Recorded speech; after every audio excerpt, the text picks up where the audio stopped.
আসসালামু আলাইকুম। আপনারা দেখছেন একটা সিআরটি টেলিভিশন। এটার মূলত সমস্যা ছিল এই যে এসটি ক্যাব লিক এর কারণে চের করত। দেখেন কি পরিমাণ এসটি লিক করছে। পিকচার টিউবের গ্লাসটাই ফাটিয়ে ফেলছে।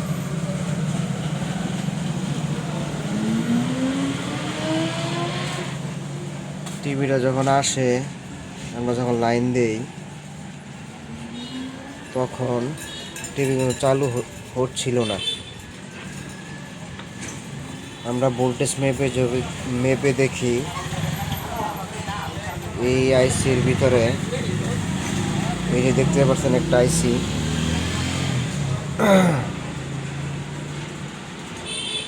আইসিটার ভিতরে কোনো মতে ভোল্টেজ প্রবেশ করতেছিল না। তারপরে আপনার এই যে এই বোর্ডের আইসিটা চেঞ্জ করি। এই আইসিটা আমরা চেঞ্জ করি। চেঞ্জ করার পরে আলহামদুলিল্লাহ টিভিটা চালু হয়েছে, কিন্তু এসটি পরিমাণ এতই বেশি, আমরা এটা খুলে পরিষ্কার করে সুপার গ্লু দিয়ে লাগিয়ে দিয়েছি। তারপর এই এসটি ক্যাবটা চেঞ্জ করব। চেঞ্জ করে আপনাদেরকে দেখানোর চেষ্টা করব। দেখেন এই এসটি ক্যাব পাল্টানো হয়েছে। পাল্টানোর পরে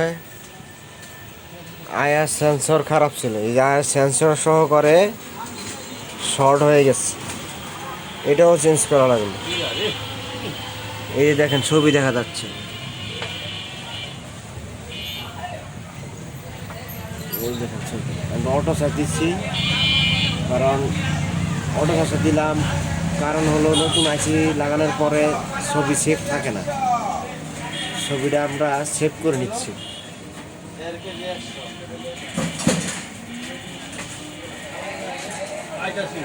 আমরা ছবিটা সেভ করে নিচ্ছি। তারপর আপনার ফাইনাল আরো পুরো কমপ্লিট করে আমরা দেখাচ্ছি। দেখেন অবশেষে টিভিটা কমপ্লিট হয়েছে।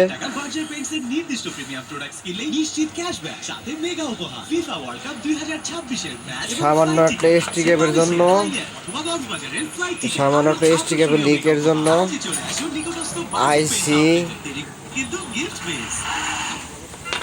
সেন্সর প্রথমবার 20 টাকা অফার। আজই বিল বিকাশ করুন।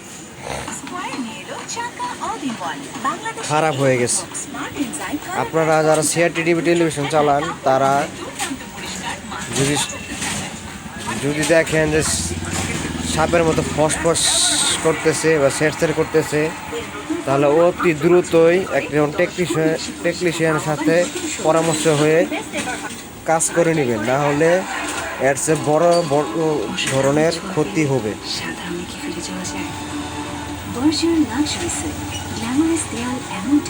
এমনকি আগুনও ধরে যায় এটার ভিতরে। ভিডিওটি ভালো লাগলে অবশ্যই লাইক, কমেন্ট, শেয়ার দিবেন। ধন্যবাদ।